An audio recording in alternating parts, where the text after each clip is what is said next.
Bonjour à tous et merci d'être si nombreux pour venir assister à ce débat sous cette coupole du Grand Palais où nous célébrons le bicentenaire du Figaro sur le thème de la liberté. Eh bien, de liberté et de journalisme, voilà ce dont nous allons débattre tout de suite avec mes invités. Mais avant de commencer, je voudrais placer cette conversation sous le haut patronage d'un personnage que vous avez vu juste avant dans le documentaire du Figaro. Ce personnage s'appelle Hippolyte de Villemezan. Ça a été le grand fondateur du Figaro moderne. Et il avait à cœur cette liberté d'expression qu'il a défendue sous tous les régimes, sous la monarchie, sous le régime de Napoléon III, sous la Commune qui avait interdit le Figaro à l'époque.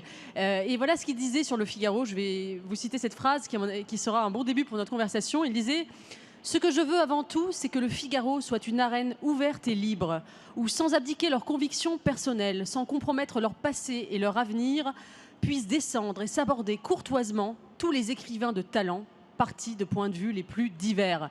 Et bien voilà, dans l'état d'esprit dans lequel je voudrais mener cette conversation au Grand Palais cet après-midi. Bienvenue.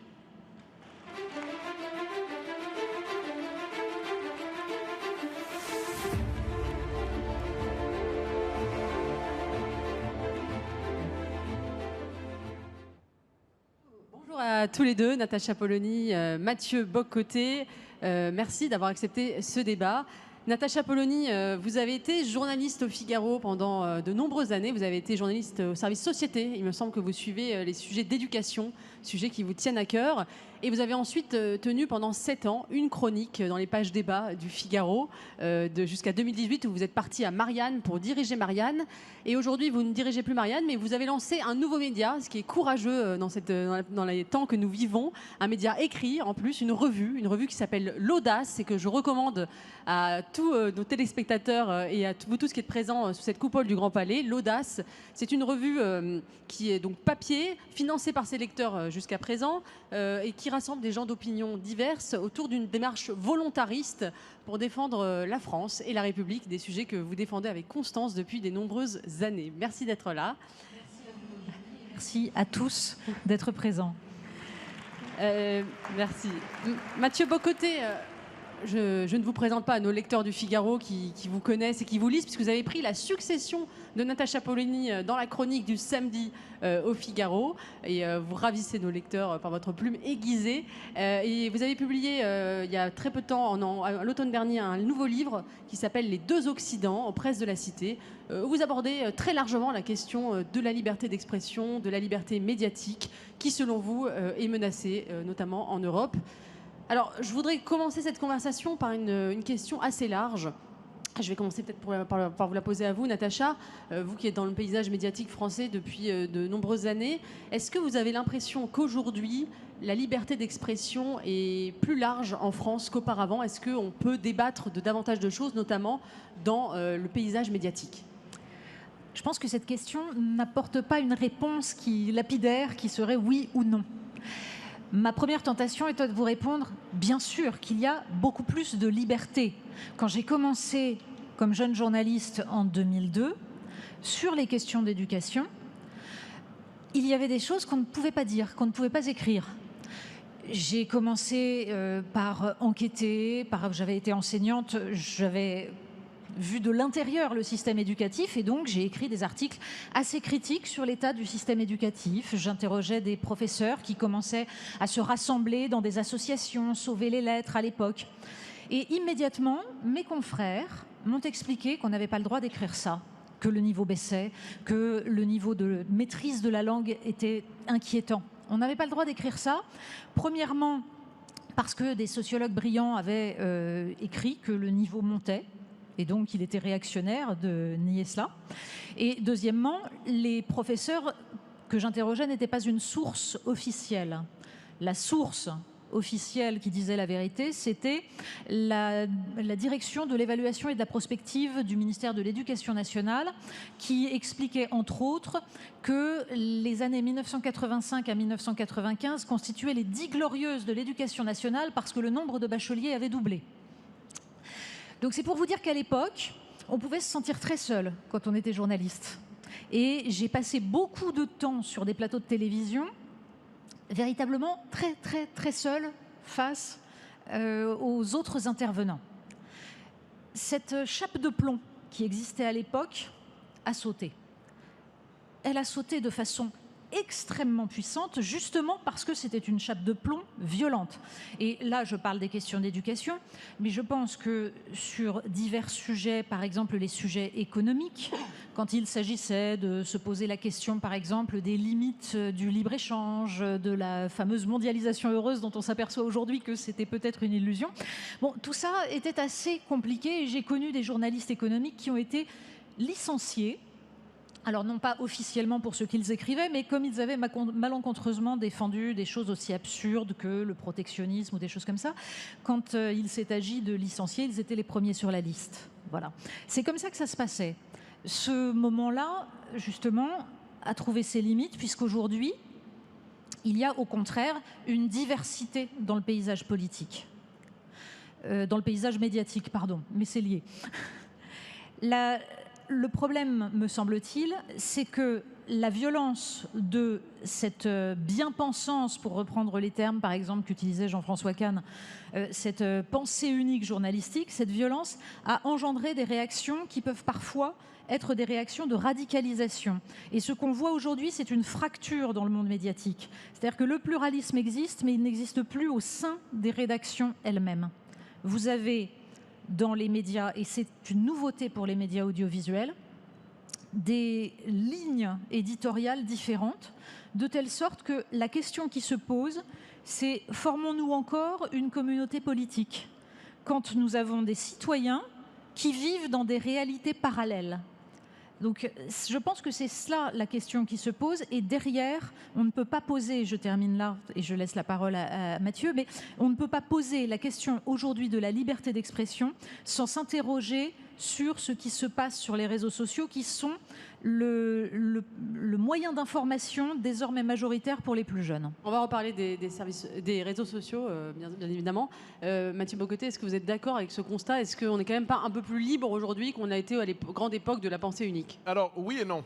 C'est-à-dire que oui, il y avait une pression idéologique au conformisme progressiste, mondain dans les années 90, c'est-à-dire dans les suites de la chute du mur de Berlin, il y a ce qu'on appelle le politiquement correct, la pensée unique, sont absolument étouffants, sans le moindre doute. Et de ce point de vue, aujourd'hui, sur le marché des idées, dans la vie publique, il y a des points de vue qui, hier, étaient refoulés à la périphérie lointaine du débat public, dans des publications marginales auxquelles personne n'avait accès. Donc, il existe aujourd'hui beaucoup plus de points de vue, je ne dirais pas autorisés, mais présents dans la vie publique, en bonne partie, on l'a dit, à cause de l'arrivée des médias sociaux, de la diversité des chaînes info. Et surtout parce que le réel a repris ses droits. C'est-à-dire que chercher désespérément à expliquer aux Français, par exemple, aujourd'hui, qu'il n'y a pas de submersion migratoire, il faut faire preuve d'une imagination théorique exceptionnelle qu'on ne peut la trouver qu'au Collège de France et sur le service public. Mais, cela dit,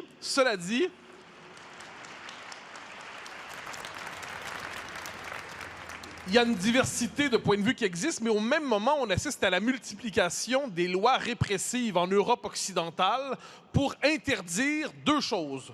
Ce qu'on appelle les propos haineux, et la notion de propos haineux s'est tellement étendue en l'espace d'une vingtaine d'années qu'aujourd'hui, vous pouvez, toute remise en question de ce que le progressisme, justement, considère encore comme sa vérité officielle, et il contrôle encore, quoi qu'on en dise, l'université, globalement les médias publics, globalement la magistrature, et il y a tout un dispositif répressif qui tourne autour de la 17e chambre, par exemple, qui fait que vous pouvez être poursuivi pour délit d'opinion régulièrement.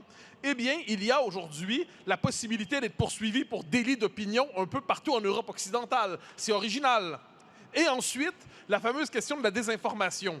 On est dans un environnement où on nomme désinformation toute remise en question du récit dominant, et on cherche à faire des lois aujourd'hui pour lutter contre ce qu'ils appellent la désinformation, dans les faits pour restaurer un récit médiatique unique, sinon hégémonique.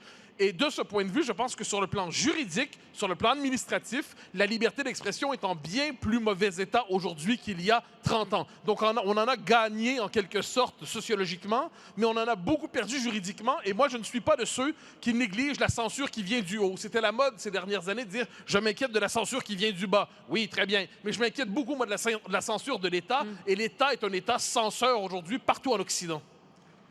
Natacha Polony, justement, il me semble que vous-même, vous avez été victime de cette judiciarisation du débat, puisque vous avez été poursuivi dans les tribunaux pour des propos que vous avez tenus. Est-ce que vous inquiétez aussi de cette forme de censure avec des lois qui encadrent ce qu'on peut dire ou pas dans un débat public ? Oui, pour préciser, la seule fois de ma vie que je me suis retrouvée devant un tribunal, c'était pour négation de crimes contre l'humanité, à cause d'un débat sur le Rwanda, dans lequel j'expliquais à quel point je pensais que Paul Kagame n'était pas le sauveur qui nous était présenté, mais qu'il avait lui-même, en parallèle du génocide auquel il a mis fin, du génocide des Tutsis du Rwanda, qu'il avait participé et qu'il perpétrait des crimes de masse. Et cela m'a valu donc cette... C'est quand même très inquiétant.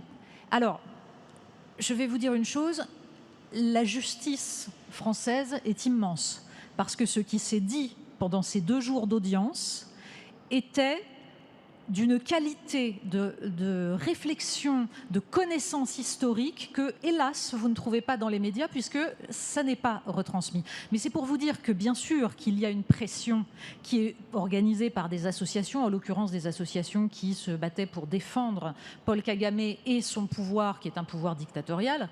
Donc tout cela, c'est une pression judiciaire et, en effet, il y a une forme de tentative pour faire taire sur certains sujets par les accusations. Et c'est pour cela que certaines lois, notamment les lois qui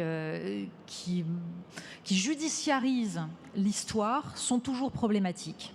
Donc oui, il y a des offensives juridiques. On peut ajouter, pour aller sur le terrain qu'évoquait Mathieu Bock-Côté, que ce qu'il faut bien comprendre, c'est qu'aujourd'hui, nous avons une jungle que sont les réseaux sociaux, qui permettent une expression libre.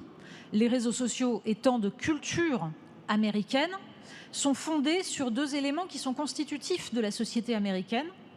Le free speech, la liberté d'expression telle que l'a garantie le premier amendement de la Constitution américaine, et le communautarisme. Et que les réseaux sociaux ont un mode de fonctionnement qui a tendance à mettre en avant cela. Ce qui n'est pas exactement notre organisation de la société. Dans ce cadre-là, tout le monde s'interroge pour savoir, faut-il réguler ces réseaux sociaux ? Y a-t-il des limites à la liberté d'expression ? Cette question-là, c'est une question que nous devrions nous poser collectivement. Pourquoi ? Parce que ça relève de notre conception de la démocratie. Ce qui est problématique, c'est premièrement le fait que tout ça est fait en dehors de l'assentiment des citoyens. Quand Elon Musk a racheté Twitter, il a sorti des échanges de mails, on appelle ça les Twitter Files, des échanges de mails qui émanaient des mois précédant son rachat et qui montraient que l'administration démocrate américaine avait en fait s'était mise d'accord avec la direction de Twitter pour masquer en quelque sorte certains messages. C'est-à-dire qu'on appelle ça alors, en anglais du shadow banning, c'est-à-dire qu'on fait en sorte que des articles, que des propos disparaissent par la magie des algorithmes. Bon, et bien cela, c'est quelque chose qui est pratiqué aussi en Europe. Le débat que nous devons avoir, c'est est-ce que la régulation des propos, que ce soit dans les médias ou que ce soit surtout, puisque ça se passe sur les réseaux sociaux, que ce soit sur les réseaux sociaux, est-ce que cette régulation doit aboutir à une censure de certains propos ? Je suis la première à penser qu'il faut interdire les réseaux sociaux aux plus jeunes. C'est une question de protection de l'enfance. Mais quand j'entends Emmanuel Macron dire « il faut interdire les réseaux sociaux aux moins de 15 ans », parce que, comprenez, quand vous allez sur les réseaux sociaux, en 3 clics, vous tombez, alors sur un contenu islamiste, je suis d'accord, c'est problématique, mais il ajoute, ou sur un contenu d'extrême droite. Et là, je suis navrée, mais je pense que la couleur politique des propos n'a pas à entrer en ligne de compte. Donc il va falloir que nous ayons un débat de fond sur ces questions-là. Mathieu Bocoté. Alors, dans ce débat, je prends la position suivante. Tout devrait être permis sauf deux choses, l'appel à la violence et la diffamation. Pour le reste, je crois que nous devons plus que jamais avoir une conception maximaliste de la liberté d'expression. Or, en ce moment, et j'y reviens parce que je pense que ce n'est pas un détail juridique, je vais donner quelques exemples des intentions qui viennent d'en haut pour réguler la liberté d'expression d'une manière ou de l'autre. En 2023, si je ne me trompe pas, il y a un colloque organisé par l'Institut Iliade, on pense ce qu'on veut, en l'honneur de Dominique Vénère, qui s'était suicidé à Notre-Dame. Encore une fois, on en pense ce qu'on veut, puis on peut ne pas apprécier le personnage. Le colloque est interdit parce que pourraient s'y tenir des propos contraires à la loi Pleven. Parce que pourraient s'y tenir des propos contraires à la loi Pleven. Autrement dit, c'est Minority Report, le film, ou la nouvelle si vous préférez. Donc, parce qu'on craint que dans tel événement, on dise des choses qui vont aller contre la loi, on interdit à l'avance un événement. De même pour de nombreuses manifestations. Quand, tout récemment, il y a 2 ans, je crois, un député français propose une loi pour étendre l'interdiction des propos haineux au domaine privé ou non public. Alors là, donc, je m'excuse, on avait déjà eu c'est déjà une loi en Écosse, c'est déjà une loi en Irlande. Donc l'idée est la suivante, vous êtes chez vous, vous avez une conversation, parce que c'est très concret tout ça. Vous avez une conversation chez vous, et là, parce que l'argument, c'est ce que vous ne pouvez pas dire au bar ou au pub ou au bistrot, vous ne pourriez pas le dire chez vous.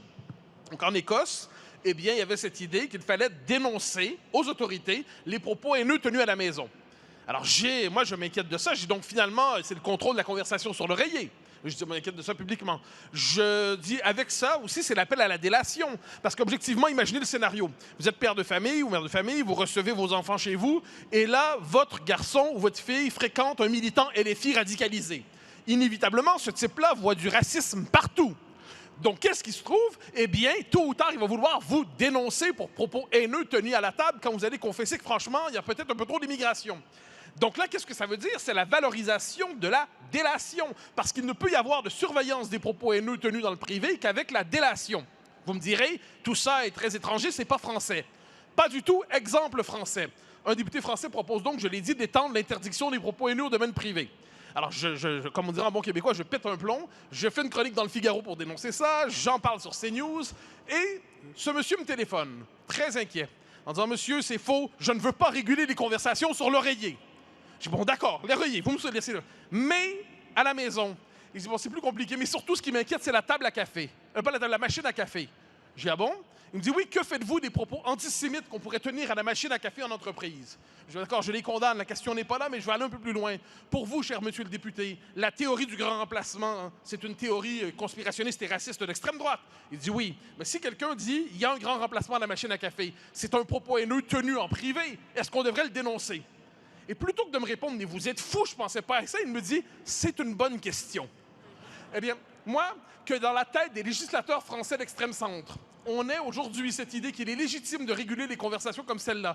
Quand un député de la droite dite républicaine, qui est aujourd'hui au gouvernement comme ministre, propose un projet de loi pour interdire dans l'espace public les propos anti-républicains, eh bien, est-ce que je dois désormais interdire un colloque, je ne sais pas, de l'Amicale, la Société des Amis de Joseph Demestre, qui déciderait de relire les soirées de Saint-Pétersbourg de manière favorable? C'est pas très républicain, hein? Donc ça, le problème, c'est que si je me fie au texte qui a été présenté, et les députés LR, plusieurs l'ont signé, eh bien oui, on devrait retrouver ces gens-là devant les tribunaux. Donc franchement, devant cela, devant comment dire, l'ardeur des législateurs à étendre toujours le périmètre de l'interdit, devant cela, tel un rancher américain, je dis « back off ». Alors, je voudrais que... parmi ces tentatives que vous avez citées de réguler l'espace médiatique et peut-être de le censurer, on a eu une intervention du président de la République auprès des médias locaux qui a fait polémique à l'automne. On va l'écouter, où il propose une labellisation des médias, et je voudrais entendre votre réaction là-dessus. C'est qu'on va tout faire pour que soit mis en place un label. C'est pas à l'État de dire, parce qu'il faut faire attention. C'est pas le gouvernement ou l'État qui peut dire ceci est une information, ceci n'en est pas. Par contre, je pense que c'est important qu'il y ait une labellisation faite par des professionnels qui puissent dire ceci correspond à la déontologie de gens qui manipulent de l'information. Natacha Polony, est-ce qu'il faut labelliser les médias? Je sens que vous percevez quelle va être ma réponse à votre question. Intuitivement. Je sais que vous êtes pour les labels concernant la gastronomie, mais pour les médias, voilà, j'attends votre réponse. Alors, oui, parce que c'est la République qui a inventé les appellations d'origine contrôlée en 1935 pour préserver des savoir-faire et une histoire. C'est sensiblement différent. Cette question de la labellisation, c'est un serpent de mer. C'est en effet une forme de contrôle de l'information et on peut comprendre que dans un moment où les réseaux sociaux diffusent des informations absolument délirantes et où on a besoin que les individus, les citoyens, aient du recul vis-à-vis de ce qui apparaît sur leur téléphone, on peut comprendre qu'il y ait une réflexion. Ce qui est profondément inquiétant dans les propos du président de la République, alors ce n'est pas qu'il voudrait lui-même émettre ce label, ça c'est excessif, puisqu'il prétend que ça va être fait, vous voyez, un petit peu par une sorte de conseil de l'ordre déontologique des journalistes. Sauf qu'encore une fois, je vous ai cité tout à l'heure ce qui relevait des débats sur la question scolaire. Je peux vous citer les débats sur la question européenne. Qu'est-ce que vous appelez exactement une fausse information? Il y a des faits, bien entendu. Il y a l'interprétation des faits. En fait, à partir du moment où vous racontez des faits, une subjectivité entre en ligne de compte. Et je m'inquiète profondément des journalistes qui croient qu'ils sont parfaitement objectifs et qui estiment qu'eux font du journalisme de fait, alors que les autres, ceux qui ne sont pas d'accord avec eux, sont forcément dans l'opinion. L'idéologue, c'est toujours l'autre dans ce domaine-là. Vous avez en permanence dans les médias des gens qui font passer leurs opinions en fraude sous couvert d'objectivité. Parce que, comme disait Churchill, évidemment, je ne crois qu'aux statistiques que j'ai moi-même trafiquées, mais sans aller jusqu'au fait de trafiquer des chiffres, ça s'interprète. Et si je vous citais, par exemple, des statistiques économiques sur les explications, par exemple, la désindustrialisation française, etc. Mais une fois que vous avez donné vos statistiques, la question de savoir pourquoi nous sommes dans un tel état de désindustrialisation, pourquoi ce pays est en train de s'enfoncer, nécessite un débat de fond, nécessite en fait une interprétation.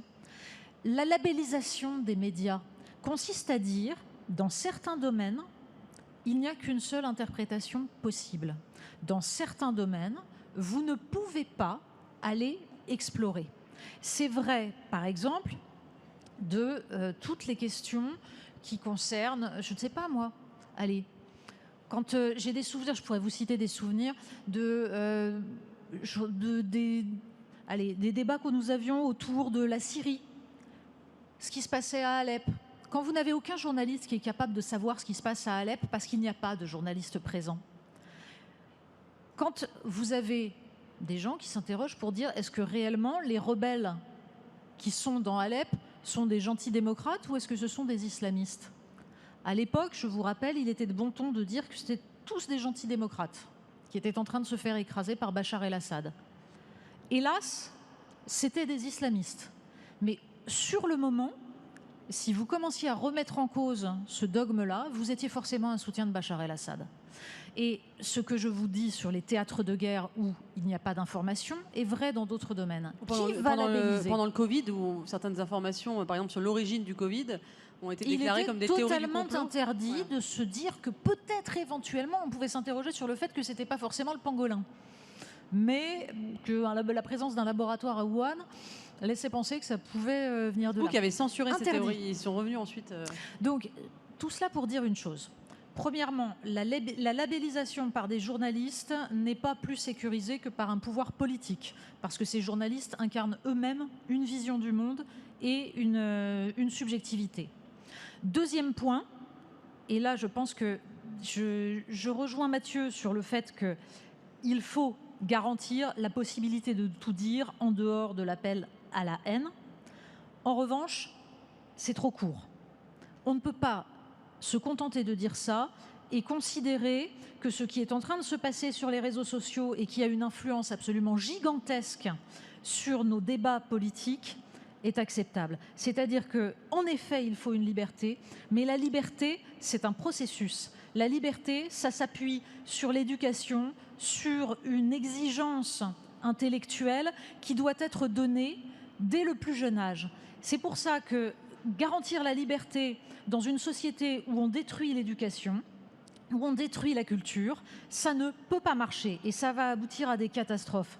Et ma différence avec ce qui se passe aux États-Unis actuellement, c'est que je pense que l'Europe a fondé sa conception de la liberté sur l'idéal des Lumières, c'est-à-dire l'idée qu'on devient plus humain par l'éducation, la réflexion et la culture. Et que c'est ça que nous devons garantir. Ce qui me dérange dans ce débat, c'est qu'on est dans un débat pour-contre, sans jamais aller au fond de ce que nous considérons comme étant l'usage de la raison de la part des êtres humains. Mathieu Bock-Côté, sur cette labellisation des médias et sur... Alors, sur la labellisation des médias, je comprends donc que la labellisation serait confiée à un cénacle ou un soviet de journalistes qualifiés qui, eux, sont les véritables journalistes. Alors, vous avez peut-être lu dans le Figaro de ce matin, j'ai eu le privilège de débattre avec Patrick Cohen sur l'avenir des médias. En tout respect pour Patrick Cohen, je n'ai pas envie de confier à 15 clones de Patrick Cohen la responsabilité de distinguer quels sont les médias dignes du label et ceux qui ne le sont pas. Je suis fasciné par cet extrême centre qui est absolument convaincu d'être à la défense du vrai, du bien, du juste et qui est complètement étranger à ses propres préjugés idéologiques. Je nomme souvent, avec grande inquiétude, ce que j'appelle l'éditorialisation du débat, mais masqué derrière la pseudo-objectivité. Donc, quand par exemple, dans le service public, mais pas seulement, quand on répète environ 50 fois de suite le mot « extrême droite », qui peut croire un seul instant que le mot « extrême droite » n'est pas un terme utilisé pour décrier, mais seulement pour décrire? Donc, dans les faits, ensuite, je ne veux pas leur interdire de le dire. Je dis simplement qu'on a aujourd'hui, ceux qui se prennent pour les journalistes gardiens de la vérité ont leurs propres préjugés idéologiques, mais ils ont le privilège de traiter ces préjugés comme de l'objectivité. Mais j'en doute pas un instant. Monsieur, on est en train de débattre. Bon, d'accord. Monsieur... Alors, je n'ai pas dit que... Bon, qu'importe. Le point central est le suivant. Donc, j'ai commencé en disant que, parce que monsieur me disait que Patrick Cohen est un grand journaliste, je ne dis pas le contraire. Je dis qu'il pense être le seul. C'est ce qui m'inquiète. Or, dans ce débat... Dans ce débat, ce qui m'inquiète quelque peu, c'est cette idée qu'il y aurait donc une certification des journalistes. Dans les faits, à la fin, il va y avoir, on appelle ça la reprise du contrôle sur le monopole du débat public légitime. Et ça, pour moi, fondamentalement, c'est une dérive potentiellement totalitaire, ou à tout le moins autoritaire. Il y a la tentation du ministère de la Vérité, qui portait un autre nom en Russie autrefois. Et de ce point de vue, je sais que vous m'avez déjà reproché, avec raison peut-être, d'abuser des références à l'URSS pour parler de notre présent. Et pourtant, j'ai l'impression qu'une partie aujourd'hui du progressisme européen nous propose la poursuite de l'URSS par d'autres moyens, avec cette idée du Glavlit, c'est-à-dire le nouveau Glavlit, c'est-à-dire le comité de la censure et de la vérité, avec cette idée d'une presse officielle, avec cette idée du journaliste certifié, avec un vocabulaire qui a le monopole, encore une fois, des termes autorisés. Donc, j'avoue que je ne voudrais jamais d'une telle... Oui, mais Mathieu Bock-Côté, admettez quand même, et d'ailleurs je recommande à tous les téléspectateurs de lire l'interview croisée de Patrick Cohen et Mathieu Bock-Côté. Vous verrez que c'est une conversation très civilisée, avec des arguments, et qui n'est pas du tout dans l'invective, voilà, entre deux hommes de médias. Mais Mathieu, comprenez quand même que quand vous comparez parfois notre système au totalitarisme, vous êtes quand même à la télévision très souvent, vous débattez quotidiennement sur les ondes françaises. Je n'ai pas l'impression que vous êtes quelqu'un qui est censuré. Qu'on se comprenne bien, je ne dis pas que nous sommes en URSS aujourd'hui. Je dis qu'il y a des travers idéologiques, des schèmes qui se reproduisent. L'idée de l'information certifiée, l'idée d'une vérité officielle, l'idée d'une codification de la parole autorisée sous le signe de la haine. Autrefois, on appelait ça les propos contre-révolutionnaires. Maintenant, c'est les propos haineux. Mais c'est cette même idée que certains propos sont moralement régressifs, donc ne sont pas autorisés dans la vie publique.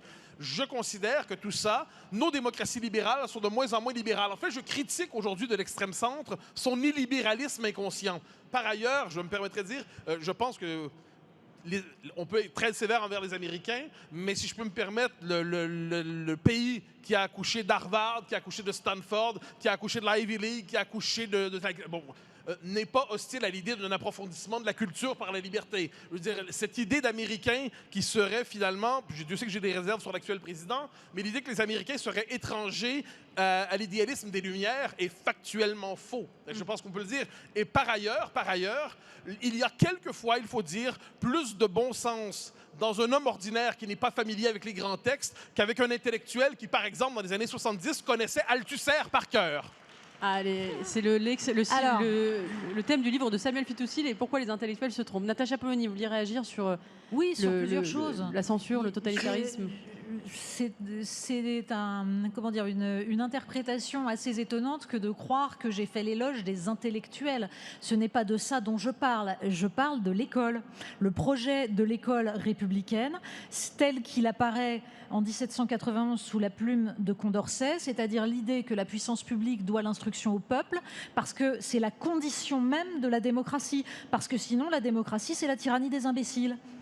Et j'ai tendance à adhérer à l'idée qui est celle de Régis Debray et qu'il évoquait dans son texte « Êtes-vous démocrate ou républicain ?» Quand il disait « Êtes-vous démocrate ou républicain ?» c'était en gros « Êtes-vous pour les démocraties libérales à l'anglo-saxonne ou pour la République française ?» Et il expliquait que la différence, c'est que dans la conception de la démocratie libérale à l'anglo-saxonne, il y a cette idée en fait que les citoyens vont en gros interagir, peu importe les liens qu'ils ont, peu importe la façon dont ils s'inscrivent dans le débat.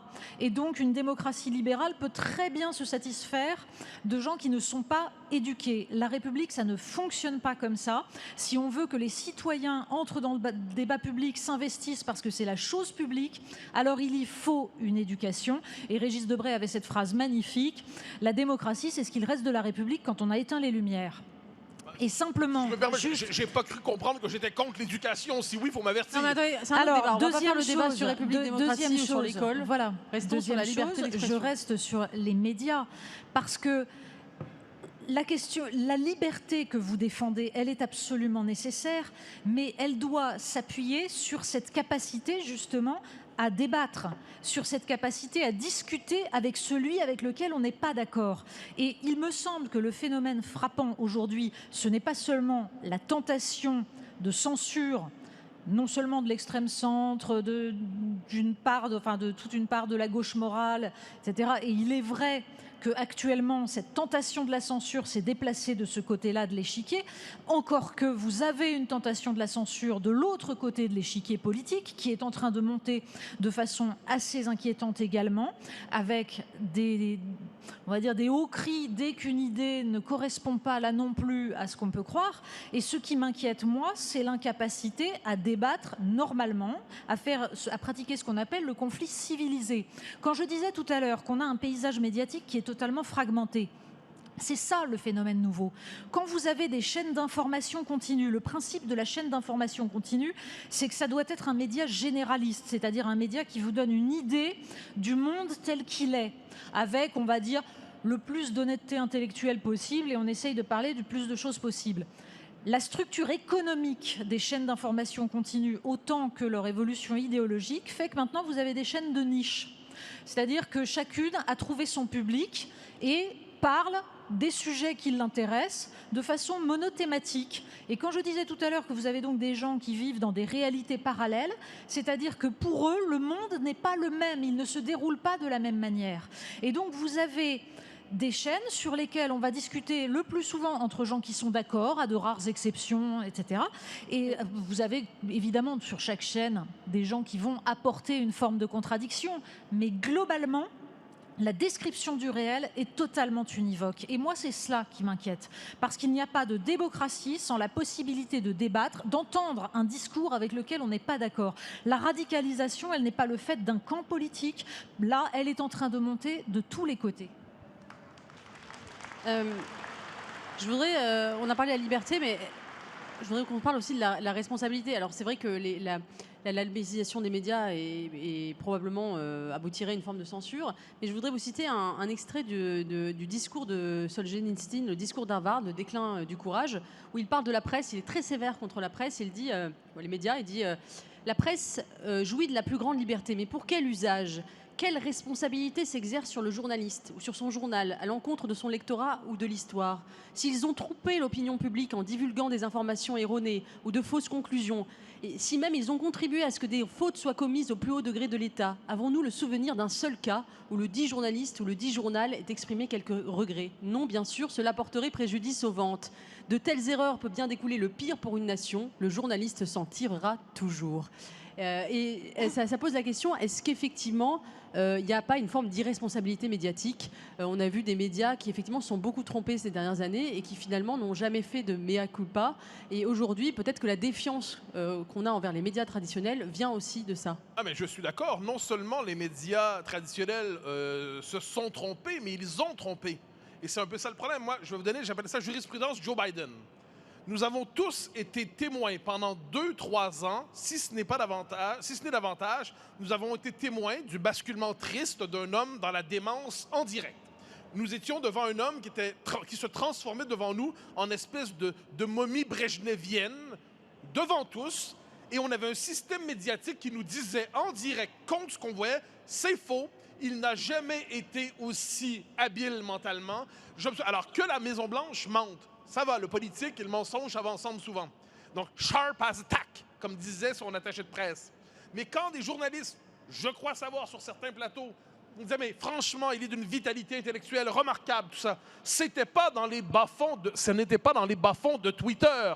Ce n'était pas à la périphérie des réseaux sociaux trumpistes. C'était au cœur du service public, et pas seulement qu'en France, partout en Occident. Et si vous nommiez ce que vous aviez devant vous, cet homme n'a plus toute sa tête, on vous dit, vous êtes un conspirationniste et en plus, vous manquez de savoir-vivre. Alors, est-ce que les journalistes nombreux qui ont participé, ont relayé cette fausse information devant nous, en nous expliquant qu'on n'avait pas le droit de dire ce qu'on voyait devant nous, est-ce qu'ils devraient faire l'autocritique? Moralement, je le devine. Mais ensuite, moi, je n'ai pas cette habitude, cela dit, de me promener avec mon petit thermomètre moral en disant « Est-ce que tu as fait ton autocritique aujourd'hui? » Je pense que la meilleure régulation médiatique vient de l'existence de la concurrence. Ça, je suis un peu bas de plafond nord-américain là-dessus. Je pense que si un journal fait un mauvais travail et qu'il est possible de se tourner vers un autre journal qui fait un meilleur travail, eh bien, la meilleure régulation, elle se tient là, davantage que par l'existence de je ne sais quelle autorité qui nous dirait en dernière instance ou excusez-vous. Donc, mais je pense que l'autocritique, en fait, c'est simplement l'éthique journalistique, c'est le devoir élémentaire d'honnêteté envers les siens. Mais par ailleurs, ce qui m'énerve encore plus, parce que ça m'a un peu énervé, je vous avouerai, l'affaire Biden, c'est qu'après coup, je crois que c'est Jack Tapper qui publie un bouquin avec d'autres pour dire « En fait, on savait depuis longtemps, puis il nous raconte ce qu'il savait depuis longtemps, ou alors il nous raconte ce qu'on savait tous depuis longtemps, mais les journalistes qui sont censés être informés découvrent 3 ou 4 ans plus tard ce que tout le monde savait depuis longtemps. » C'est l'équivalent pour moi de certains nouveaux philosophes qui découvraient autour de 1979 que l'URSS était totalitaire, mais tous ceux qui l'avaient dit avant eux étaient des réactionnaires, mais dès lors qu'ils le voyaient, il fallait célébrer leur lumière. Non, merci. Natacha Polony, sur cette responsabilité des médias. Nous sommes dans un pays, globalement, parce que bon, je vais parler pour la France, qui cultive l'irresponsabilité de façon fascinante, que ce soit de la part des médias ou de la part du monde politique. Et c'est assez frappant de voir à quel point, de toute façon, quels que soient les faits, la personne qui est responsable s'en tire toujours et c'est toujours la responsabilité est systématiquement diluée. Donc oui, il y a un problème fondamental de responsabilité et de capacité à admettre les choses. Et de fait, je remarque, en effet, là je rejoins Mathieu Bock-Côté, je remarque la capacité, mais encore une fois, des politiques comme des journalistes, à faire leur chemin de Damas, c'est-à-dire ils se convertissent, et une fois qu'ils se sont convertis, ils découvrent, je prends un exemple, je parlais d'une notion qui me tient à cœur depuis 25 ans, la question de la souveraineté. Mot que vous ne pouviez pas prononcer sur un plateau de télévision ou dans un débat politique il y a encore 4 ou 5 ans. Vous étiez immédiatement réactionnaire, vous étiez forcément crypto-fasciste, etc. Désormais, tout le monde a découvert cette idée qui me semble le fondement de la pensée politique, à savoir que puisque la souveraineté, c'est la capacité à décider pour soi-même en dernier ressort, ça se confond avec la démocratie. Le peuple souverain doit pouvoir décider de son destin. Et donc, il y a des outils pour ça, et que quand vous dépendez du reste du monde pour votre énergie, votre alimentation, votre acier, votre chimie, vos armes, etc., de fait, pour décider pour vous en dernier ressort, c'est beaucoup plus difficile. Bon, et bien ça... Aujourd'hui, vous avez un monde politique et médiatique qui est converti à ça. Ça y est, ils ont découvert. Mais ceux qui le disaient depuis 20 ans restent des crypto-fascistes ou des... On va dire que eux le disaient mal. Voilà, pour de mauvaises raisons. Donc ça, voilà, la conversion nouvelle, moi, ça me fascine. Les résistants de la 25e heure, je trouve que c'est extraordinaire. Mais pour autant, il me semble que le débat de fond... J'en reviens là, parce que vous avez dit tout à l'heure, Mathieu, que ce qui était important, c'était le pluralisme. Mais on ne peut pas parler de ces sujets-là, me semble-t-il, sans rentrer dans le fond des problèmes, c'est-à-dire la question du modèle économique des médias, qui fragilise le pluralisme. Quand vous avez des médias qui sont concentrés autour de, en gros, moins d'une dizaine de grands groupes industriels, le pluralisme est un petit peu plus compliqué à pratiquer, même si, contrairement à ce que pensent certains, il y a quand même des millionnaires de gauche comme Mathieu Pigasse qui finance...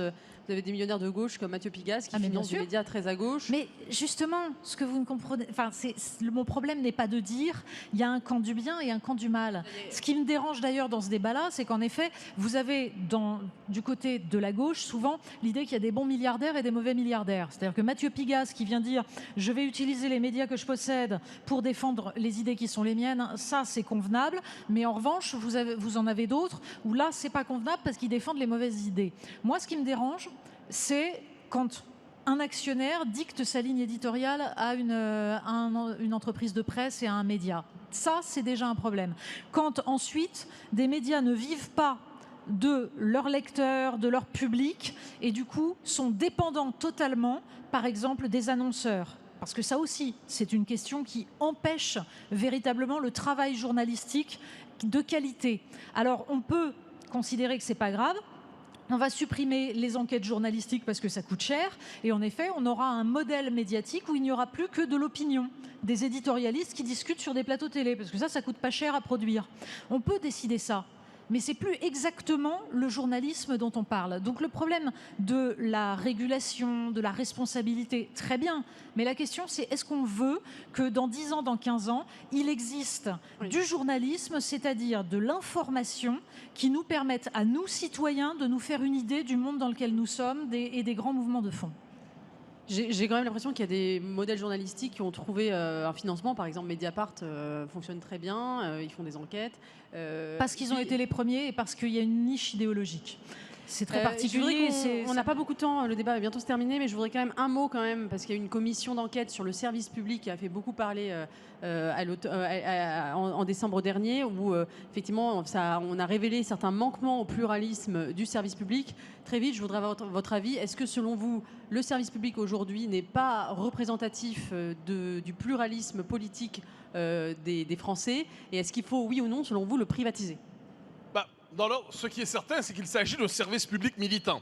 Alors, quand Mme Adèle Van Riet, pour qui j'ai le plus grand respect, nous explique que France Inter est une radio progressiste, et elle l'assume, mais qu'elle nous explique qu'être une radio progressiste, ce n'est pas une orientation politique, là, à ce moment précis, j'ai un point d'interrogation immense qui me pousse au-dessus de la tête. Si je dis, imaginons, pour je ne sais quel hasard de circonstances, je sois nommé président de France Inter, et que je vous dis France Inter est une radio nationaliste. Je dis, non, mais c'est pas une orientation politique, mais pas du tout. Qu'est-ce que vous dites là? Si je vous dis France Inter est une radio conservatrice, vous me dites, c'est pas politique du tout, mais elle nous dit progressiste. Alors, donc là, on est censé croire ça. Donc, ce qui est fascinant avec nos amis progressistes dans les circonstances, c'est qu'ils, de temps en temps, ils s'échappent. Vous savez, souvent, ces gens-là se parlent entre eux.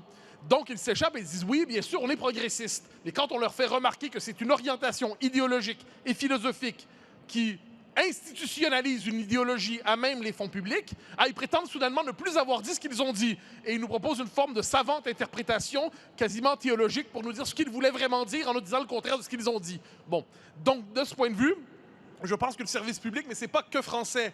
Ce n'est pas que français. On le voit au Canada, on le voit en Grande-Bretagne. Le service public est généralement militant. Ma position par rapport à celle-là, c'est que je ne souhaite pas l'abolition, la privatisation intégrale du service public. Ça, je ne le crois pas nécessaire. Je crois nécessaire, cela dit, d'en réduire la taille significativement. Je pense qu'il faut le recentrer sur des missions essentielles de culture, des missions sur les formations régionales. On peut imaginer des fonctions beaucoup plus classiques en matière de service public, mais cela dit, tout ce qui relève de l'éditorialisation, ou alors si on veut mettre de l'éditorial, il faut avoir le souci de l'éditorial contraire. Or, dans les faits, je me souviens France Inter, parce qu'encore une fois, bon, on a les exemples qu'on a. France Inter, il y a 2, 3 ans, 4 ans, avait mis un truc dans le matin en toute subjectivité.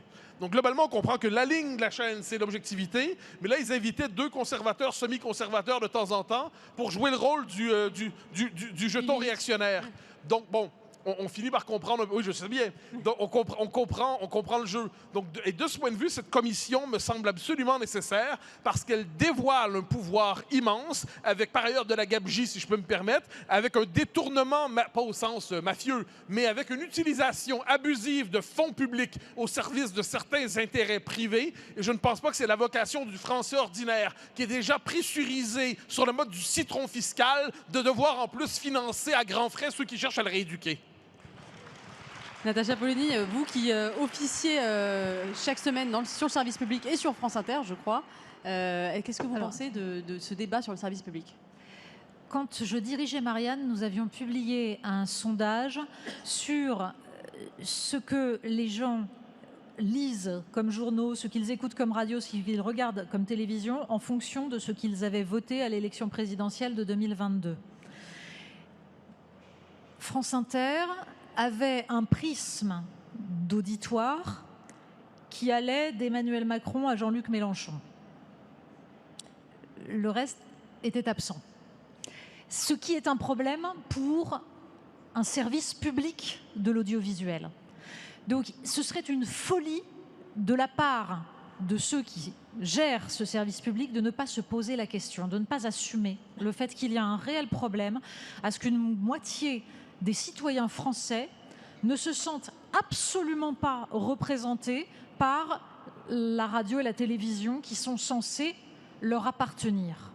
Une fois qu'on a dit ça, il y a des émissions de service public qui sont réalisées, qui ne pourraient pas l'être dans un système privé.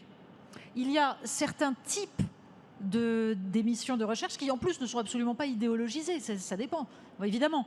Donc, je pense qu'il y a un travail à faire de remise à plat. C'est une évidence, parce que la défiance qui est en train de naître va, à un moment donné, inciter, en effet, à porter des discours de privatisation. Et je pense, pour ma part, que ce serait une perte de Mais il y a des moments où ce parti pris est insupportable pour quiconque écoute.